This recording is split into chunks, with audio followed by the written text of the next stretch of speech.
Hi, my name is Samantha and welcome to today's video. Today is going to be our first project in the Love at First Stitch book by Tilly and the Buttons. So let's get into it. I have had this book for a while and I've been wanting to work through it. I think I've read like a quarter of the book, so I'm kind of starting from scratch again here because I haven't picked it up in a while, but I really want to work through it and do all the projects. I've wanted to get into clothing making for a while and I just haven't done it. I have a ton of patterns. You know, one of these whole drawers in my fabric organization is just patterns, and I pick up patterns all the time when I go to the thrift store. So what better place than a beginner book? This book is absolutely amazing. I would highly recommend it. There's so many pictures, there's detailed descriptions. It starts off by telling you, how to thread your machine, how to do the bobbin. It tells you troubleshooting, like, hey, if this happened with your bobbin, this is probably what happened. The first project is a scarf, and then it goes on to that there's pajamas, a skirt, a blouse, dress, and another dress, another skirt, and then there's variations on each project. So there's 2 variations on each project, which is really cool because then it allows you to start with the base project and then kick it up to the next level. She also has 2 other books, 2 or 3 other books, I think. One's, I think, a jersey and one's a knit book. But we are going to do the first project here. The first project is, let me get open to the page.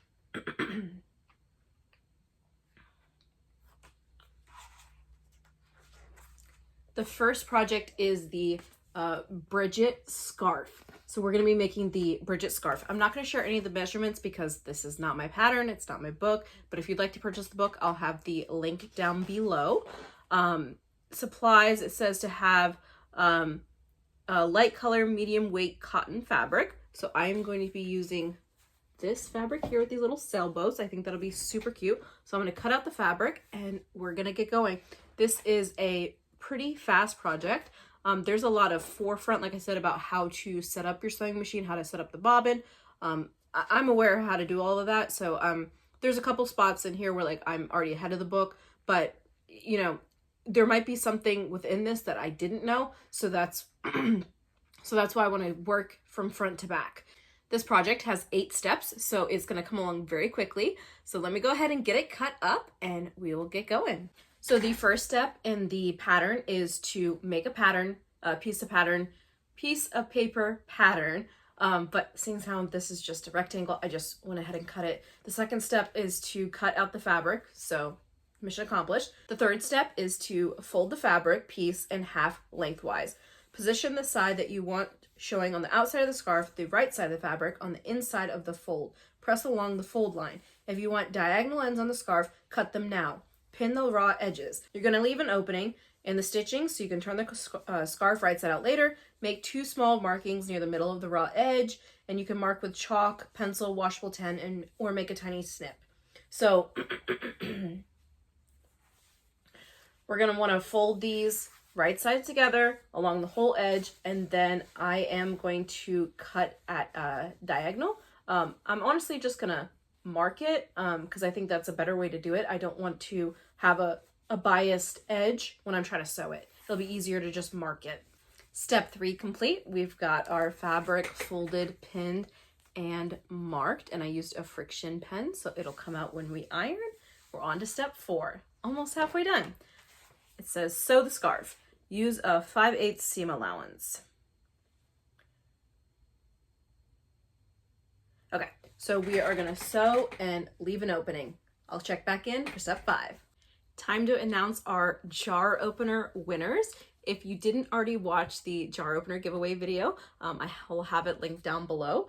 But our 3 winners are Jennifer Lewis Crafts, Judy Klopfer, and Julia Hagee. Those are our 3 winners. There's not a 4th winner because there wasn't 4 submissions. There was only 3 submissions. So those are our 3 winners. My first observation of this project is, wow, 5/8 is a huge seam allowance. I feel like I'm wasting so much fabric over here in the seam allowance.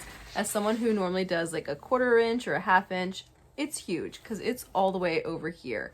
And I did mess up. I forgot to leave an opening. So how I'm gonna fix that is I'm gonna go back towards the middle here, and I am going to take out some of these stitches. But before I do that, I'm gonna do a back tack here, and then I can unpick these stitches and it won't all fall apart. So should have put pins in the middle, like I said. I screwed up. Now that it's fixed, we're on to step number 5. Step number 5, trim the scarf seam allowances. And it says to trim them down to about 1/8 of an inch. Don't cut through the stitches. That really breaks my heart to cut this much of the fabric off. I wish we would have just sewn closer. But I know that's a typical garment thing, is to do 5/8 of an inch. It's just so large and so much wasted fabric, in my opinion. But next step, we're trimming down, and I'm going to use my pinking shears. Step 5 complete. We have trimmed all the way around except for where the opening is. That has been left full so that there's plenty of fabric when we go to sew it shut. I would highly recommend getting pinking shears if you don't have them. They're a cheap, easy finish to do edges like this. I wouldn't, on this kind of project, pull out my serger because, you know, these are on the inside. It's not really that big of a deal, but pinking them does help it last a little bit longer. And, you know, it's the same steps as cutting it. So I absolutely love my pinking shears. I use them a ton. Step number 6, turn the scarf right side out. So let's go ahead and turn this guy. When you make bags, people typically call it birthing.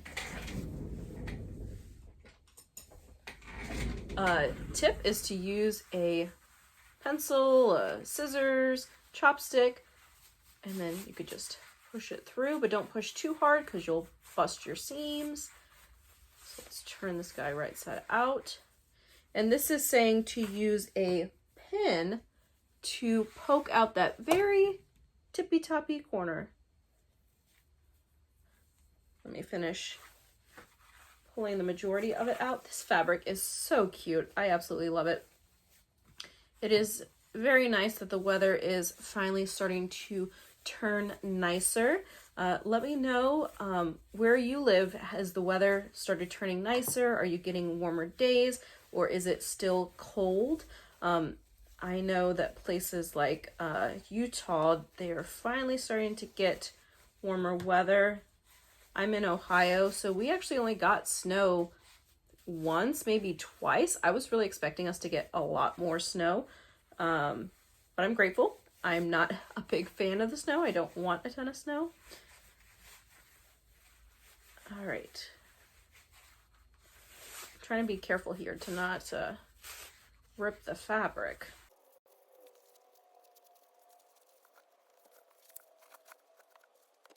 Step 6 is complete, and now we are on to step 7, which is press the seams with your iron to neaten them. And when I was pulling out my chopstick, I did just run it along the edge, but I'm gonna go ahead and turn on my iron and get these ironed. I am absolutely loving my wireless iron. If you haven't seen my video reviewing it, I'll leave it in the comments or description box below, but it's absolutely fabulous. Absolutely love it. So this is step 7, and after this we have one more step. We're almost there, guys. Step 7 is complete. We've got the scarf ironed. Now we're on to the 8th and final step. Stitch the opening close. So I've marked the 2 edges of the opening. We're gonna go ahead and sew this closed, and then it says, ooh la la, you made a scarf. So let me finish this last set of stitches. Here is the final result. Let me go ahead and put it on like she has it in the photo. I tried my best, and here we go. I think it looks terrible. I am so bad at putting on a scarf. I tried my best. I was fiddling with it for quite a while. This is how she looks in the picture, all like frizz-free and all bow tie on the side. It's like sticking out of my ear, and then it's falling off my head. I don't know if it's because my hair is too thin, or the fabric is too silky, or my head's too small. I don't know what the issue is, but I think it looks terrible. It is a really cute scarf. I just have no idea how to wear it. One way that I could wear it is just to like hold my hair, you know, like a ponytail.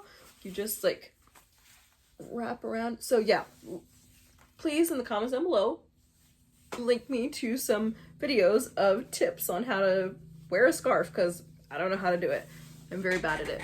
But I could do like this. Oh, even then it's like falling out. But this is at least better. Okay, that's better, right? Than what I had going before. Anyways, this was a really fun project. Definitely beginner friendly. Not user wearing friendly if you're a beginner. I don't know how to wear this and it's just falling out. It's too, my hair is too straight, right? Because it's not like curly and holding it in any way. But let me know what you guys think in the comments down below. Please don't forget to like and subscribe, and have a wonderful day.